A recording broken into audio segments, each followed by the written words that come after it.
అంబేద్కర్ని గురించి తెలియని రహస్యాలు కొన్ని చెప్పదలుచుకున్నాను మీకు, పేపర్లో పుస్తకాల్లో రాయని. అంబేద్కరు ప్రపంచ మేధావుల్లో మేధావే కాదు, చాలా నిజాయితీపరుడు. ఆయన నిజాయితీకి నిదర్శనంగా ఒక చిన్న విషయాన్ని మీకు చెప్పదలుచుకున్నాను.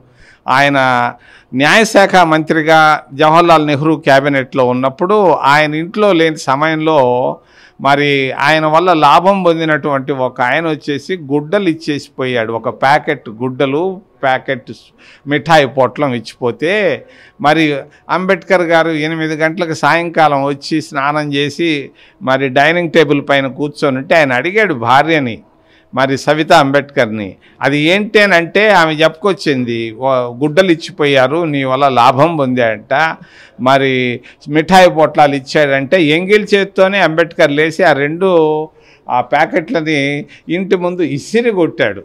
అంటే ఏంటంటే ఆయన 3 రోజులు భార్యతో మాట్లాడలేదు.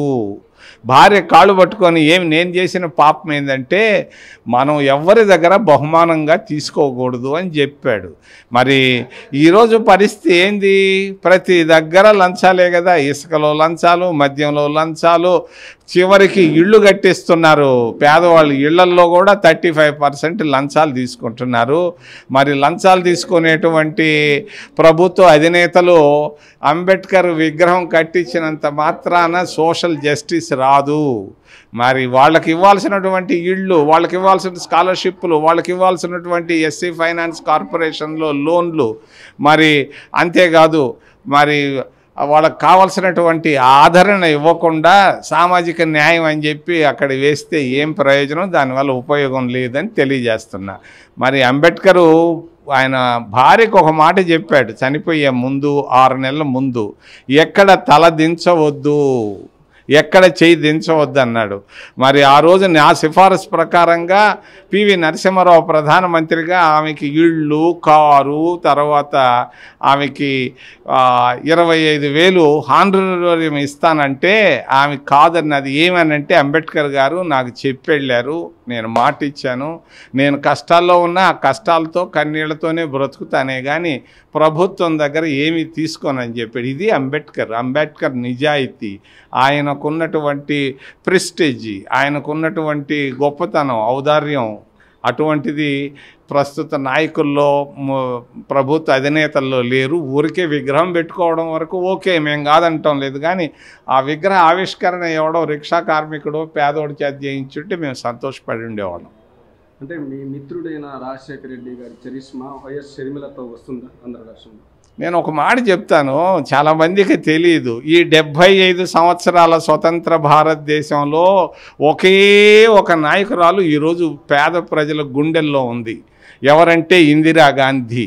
మహాత్మా గాంధీని మర్చిపోయారు, జవహర్లాల్ నెహ్రూని మర్చిపోయారు, అందరినీ మర్చిపోయారు. ఒక ఇందిరాగాంధీ ఉంది. కారణం వాళ్ళు బ్యాంకులు జాతీయం చేయడమే కాదు, వాళ్ళకి ఇళ్ల స్థలాలు ఇవ్వడమే కాదు, పొలాలు ఇవ్వడమే కాదు, వాళ్ళకు ఒక మోరల్ సపోర్ట్ ఇచ్చింది ఇందిరాగాంధీ. అందువల్ల ఇందిరాగాంధీ అనుకుంటున్నారు. ఇందిరాగాంధీ ముందు ఏ నాయకుడు, విజయభాస్కర్ రెడ్డి, జనార్దన్ రెడ్డి, చెన్నారెడ్డిలు, ఇంకొక రెడ్డిలు చాలరు. ఇందిరాగాంధీ కాంగ్రెస్ పార్టీకి ఈరోజు ప్రాణం. ఇది పరిస్థితి. అంటే 2019లో రాజశేఖర రెడ్డి ముఖం చూసి జగన్మోహన్ రెడ్డికి ఓటేశారని చెప్పి రాజకీయ విశ్లేషకులు చెప్తున్నారు. అదేవిధంగా ఈసారి రాజశేఖర రెడ్డి బిడ్డ అయిన షర్మిల చరిష్మా వస్తుందని కూడా రాజకీయ విశ్లేషకులు చెప్తున్నారు. దాని మీద మీరు? ఈ విశ్లేషకులు పొరపాటు. అసలు ఎందుకు వేశారు? ఆయనకి చరిష్మా వల్ల ఓటేయలేదు. నేను ఎంతో వేల మందిని నేను అడిగాను, ఎందుకయ్యా ఆ రోజు జగన్మోహన్ రెడ్డికి మీరు ఓటు వేశారంటే, రాజశేఖర రెడ్డి చనిపోయాడు కాబట్టి సానుభూతితో ఆయనకు ఓటేసాము, ఈరోజు వేయచ్చు కదా అని అంటే వేయం, ఒకసారి వేసాము అయిపోయింది అంటున్నారు. ఆ చరిష్మా కాదు, దీన్ని ఊరకే విశ్లేషకులకు తలకాయ లేక చేస్తున్నారు.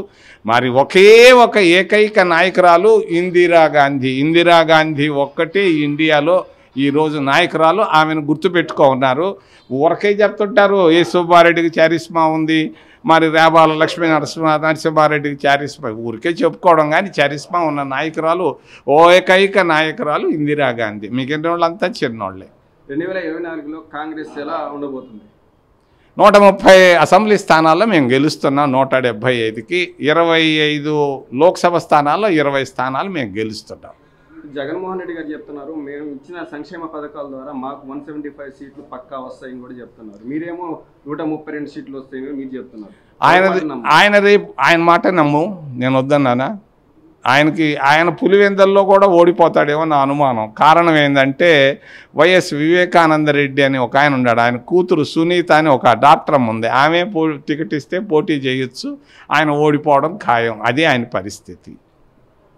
తెలంగాణ రాష్ట్రంలో కాంగ్రెస్ ప్రభుత్వం ఏర్పడిన తర్వాత ఏపీలో పరిస్థితి ఎలా ఉంది?